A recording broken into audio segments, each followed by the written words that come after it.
beat Northwestern again.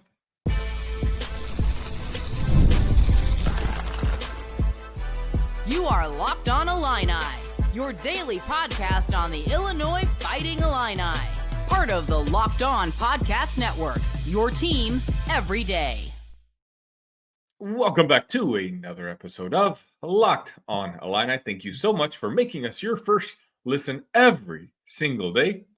Simple reminder, you can find us on your favorite audio platform right here on YouTube or any of the social medias. Just do a quick search for Locked On Illini. Special shout out to those in my Discord, where we continue the Illini conversation each and every single day, all day. If you'd like to support the channel, please make sure you hit that like button, hit that subscribe button. It helps me get closer to reaching my goal of 2,000 subscribers. Today, we're going to discuss the Northwestern Wildcats.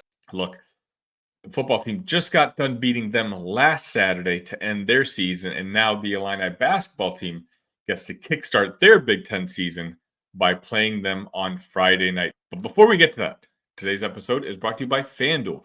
You can start the season with a big return on FanDuel. New customers can place a $5 bet, and you'll get started with $150 in bonus bets if you win your first $5 bet. Visit FanDuel.com to get started. So, Fighting Illini, Northwestern Wildcats, an opportunity for the Illini to get revenge from last year's loss. The Elite Eight team lost to Northwestern at Welsh Ryan Arena, an arena that, granted, is very difficult to play in. And, it's one of those where even when Northwestern is bad, it's a tough environment. This is a rivalry game in every sense of the word. But lately, Northwestern hasn't really been bad. They've gone through some sort of resurgence under head coach Chris Collins. Obviously, we're all familiar with Boo Buie, the point guard who graduated last year. This season, they've struggled a little bit, already having 3 losses, sitting at 6-3. The 3 losses coming to at Dayton, Butler on a play that, quite honestly, Northwestern got screwed over on. And, of course, just a couple of nights ago, it was Josh Dixon who switched a three-pointer for Iowa to defeat the Northwestern Wildcats 80-79. So, Northwestern at this point needs to rack up some victory. And there's no better way to turn around your season than going up against your rival. So let's talk about keys to the game for the Illini. Now, key number 1, and repeat after me if you've heard this before, and you certainly have, especially if you're one of my everydayers, and you're going to hear this moving forward for pretty much every single game just because of the way this Illini team is built. Can Northwestern hit 80 points? I say that because I feel pretty confident that Illinois can sleepwalk its way to 80 points just on an average day. So that all automatically puts a lot of pressure on the opponent to be able to continue putting the ball in the bucket just to keep up with the guys in orange. And if I'm going to be honest with you, this is one of the few teams in the Big Ten who absolutely can hit 80 points. For the season, they're averaging 73 points a game, largely based around 3 players. They've got 2 guys. That's right. 2 guys averaging over 20 points per game this year. I don't know how many other teams in the country can say that. Of course, Brooks Barnhizer, we all know, 6'6" guard for Northwestern. But then we also have Nick Martinelli, who's averaging 20.1 points per game for the Wildcats. And then we also have Jalen Reach, the 6'4" point guard of Northwestern, averaging 14 points per game. So they have the firepower. And that's kind of what makes this game a little bit more intriguing for me to watch than some of the games that are going to be in our schedule for the rest of the Big Ten season. Northwestern, I don't necessarily like their roster right now. Obviously, Boo Buie is gone, and that's a guy who just had ice in his veins and a guy who you knew you can throw the ball to at the end of the game and he would come through for you. I don't know who that guy is on this Northwestern team, and quite honestly, they've already gotten 2 losses at the last minute this season already, so they may not necessarily know if they have a closer yet, but regardless, it's still got a couple guys who are very, very talented and who can put the ball in the bucket. So key number 2 is essentially lock one of those 3 guys down, right? Whether it's Barnhizer, Martinelli, or Leach. because that's where most of the scoring comes from. If, for example, you shut down Barnhizer, what that does, it puts more pressure on Martinelli or Leach and the rest of the cast to make up that scoring. And I just don't know if Northwestern has those guys to make up that rest of the scoring. This Illinois defense has been playing very well. As of this recording, they were ranked 25 in KenPom. That's right. The Illinois defense was ranked 25 in the KenPom ratings right now. And we're going to need that performance again on Friday. Now, I'm actually going to be very curious to see who Brad has set up as our defenders. Obviously, we have Kylan Boswell, who has done an amazing job all season long, shutting down potential All-American point guards and holding them to their worst nights of their seasons and some of them their careers. So who does he guard on Friday night? Does he guard Jalen Leach? I mean, size-wise, they're probably the closest, but there's also a thought that maybe somehow Kylan might be able to guard Brooks Barnhizer and maybe make his life a little bit more difficult. Now, there's like a 4-inch difference between the two, so I'm not sure how that's going to go, but maybe that's one of those things where you try it for the first 5-6 minutes, see if Kylan is able to disrupt Brooks's flow. If it's not working, Brad Underwood just needs to make a quick adjustment, an in-game adjustment, which of course, he doesn't exactly have a great history of doing in his past, but I thought he did a pretty good job with against Arkansas. And the other guy, I'm assuming you stick Trey White on them. So if it's Kylan Boswell guarding Jalen Leach, then maybe you put Trey White against a Barnhizer. See, the point is, like right now with Trey White, we're trying to figure out what his role is, right? In his last game, he played 10 minutes and he didn't garner a single stat. I mean, congrats on the cardio, Trey White, but there's a reason that Brad Underwood still continues to put him in the starting lineup. And it's something that he sees in practice. And obviously, I've made that comparison before. It's the Ty Rodgers. So he kind of brings what Ty Rodgers brought to last year's team, except for Trey White is able to score the ball. Now, I will be honest, I don't know if Ty Rodgers would be doing anything different than Trey White on this basketball team. So this is not one of those where I'm saying we're regretting Ty Rodgers being on this basketball team. What I'm saying is that missing piece that Trey White was supposed to bring, well, he's not really bringing it yet. We don't need him to average even double figures. If he can score 6 to 8 points a game, but show that he can be one of the guys that we can count on to really just play tough defense and making the opponents work for their baskets, I think all of a sudden it makes sense, his spot in the starting lineup. And speaking of his spot in the starting lineup, the guy that a lot of people want to take his spot, Will Riley. I want this to be the Will Riley game. I mentioned this a couple days ago. My initial concerns in the season were with Kylan Boswell and what kind of role he was going to play on this basketball team and whether he'd be able to live up to the expectations that came when he decided to come here. And now I think we've all, as a fan base, kind of settled in that he's going to be one of the key players, but just not the key player, right? Not the alpha, not the first or second guy on offense, but just a super role player in essence, basically flanking Kasper Shakushonis and hopefully Will Riley. The second concern was Kasper Shakushonis. Hey, this guy was showing an all-around playmaking ability, but in the first initial batch of games, he just wasn't shooting the basketball. And so that was a concern. Hey, are you the alpha? Show us. He did, especially against Arkansas. Anytime Arkansas got that game within 10 points, Kasper's basically grabbed the basketball and said, I got it. So I'm no longer worried about that either. There's one more thing I'm looking for, and that's just consistency from Will Riley. This kid's a walking bucket, right? I don't have to tell you that.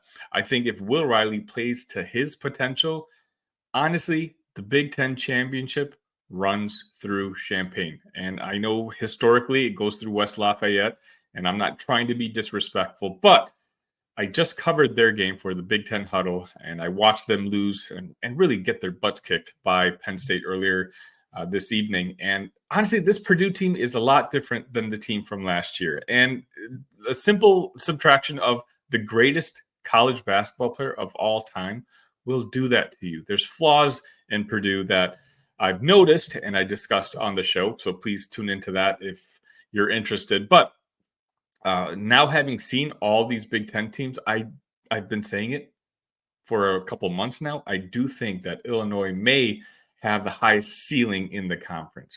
Well, technically, the highest ceiling would probably belong to Indiana with the amount of talent that they have. But Indiana is exactly who I thought they were. I don't think they're well coached, and I don't think that coach is ever going to be able to figure that out. So at this point, I'm readjusting my expectations, and I do think that Illinois has the capability of winning the Big Ten Conference. But a big part of that team would be a Will Riley, who's kind of settled down a bit.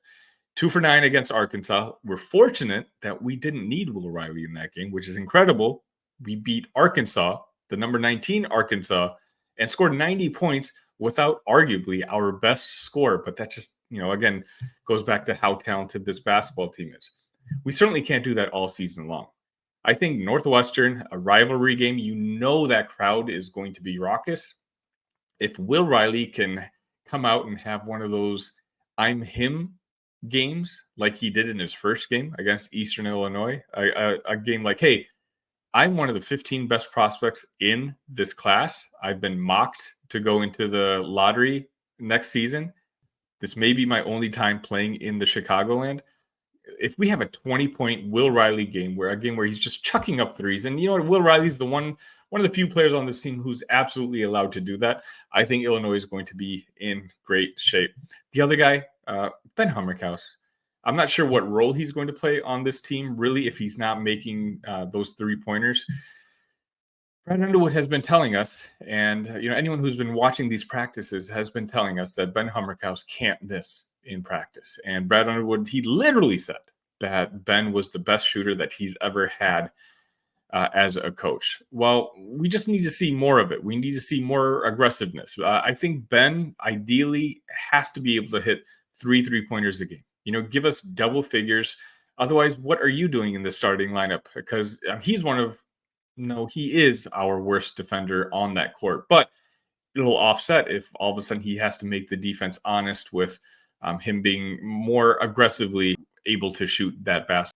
So that would be a fantastic opportunity for Ben to kind of turn his season around, especially now that Big Ten season is starting, and say, hey, this is my role on this team. I'm just going to make 3 after 3 after 3. And I'm the one that's going to make Kasparis' life easier, Will Riley's life easier, and more importantly, Brad Underwood's life easier.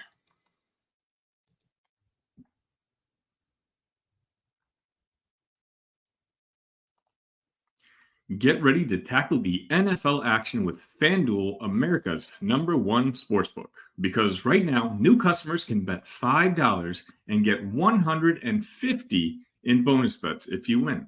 The FanDuel Sportsbook app gives you everything you need to place live bets on the NFL all in one place. So when you get a hunch in the middle of the game, you can check out the latest stats, view live play-by-play, and so much more on the same page where you place your bets. Just visit FanDuel.com to join today, and you'll get started with $150 in bonus bets if you win your first $5 bet. That's FanDuel.com. Never waste a hunch and make every moment more. FanDuel, an official sportsbook partner of the NFL.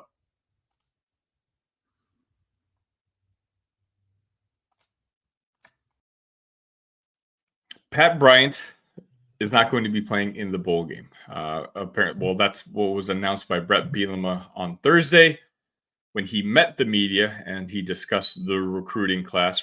He basically said that Pat Bryant was going to full speed ahead, focus on the NFL draft. And quite honestly, I don't blame him. I want to hear your thoughts. Let me know in the chat. Should he play? Should he not play?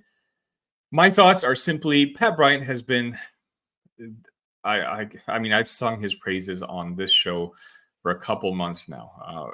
The guy has done everything that has been asked of him his entire career.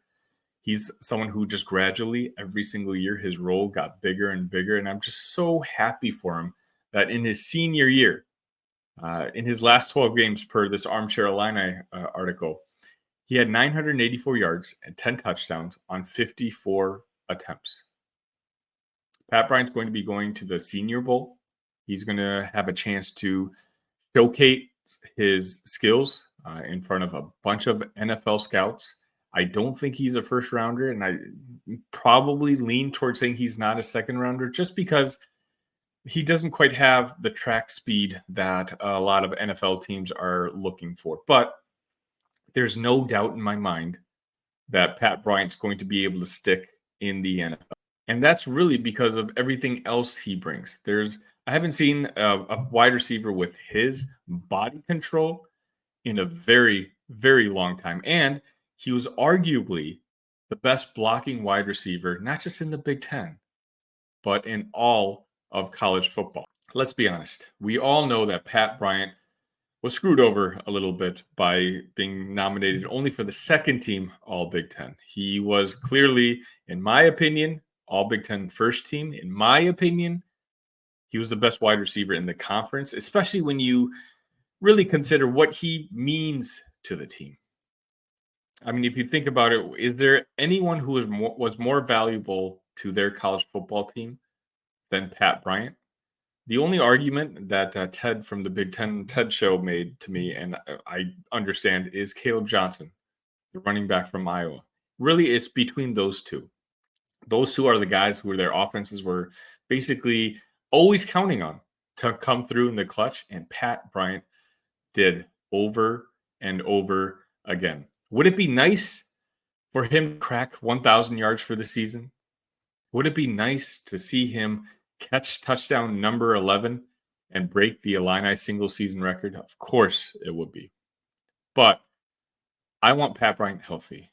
And if I take a split second to just imagine what kind of feeling I would have if I'm watching that senior game and Pat Bryant just gets hit hard and has to be taken off the field. And I just have to think of the last 4 years of hard work that he's done in Champaign. And I hope he didn't mess things up for his future, his family's future, for this, what ultimately is a meaningless game. Now, I know some of you will disagree with that.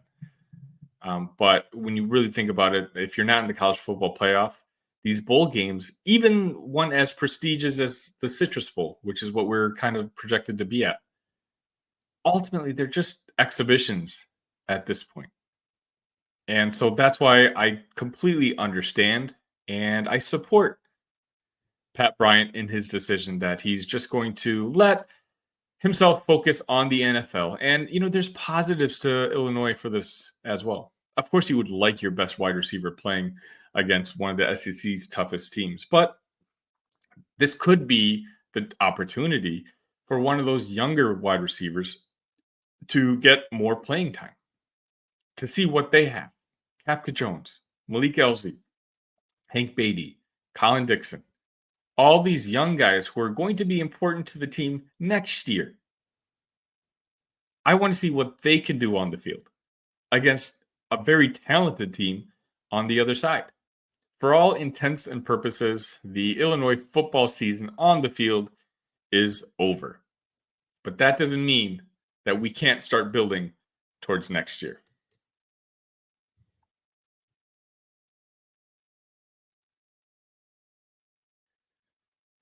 And that's going to wrap it up for today's episode of Locked On Illini. Let me know.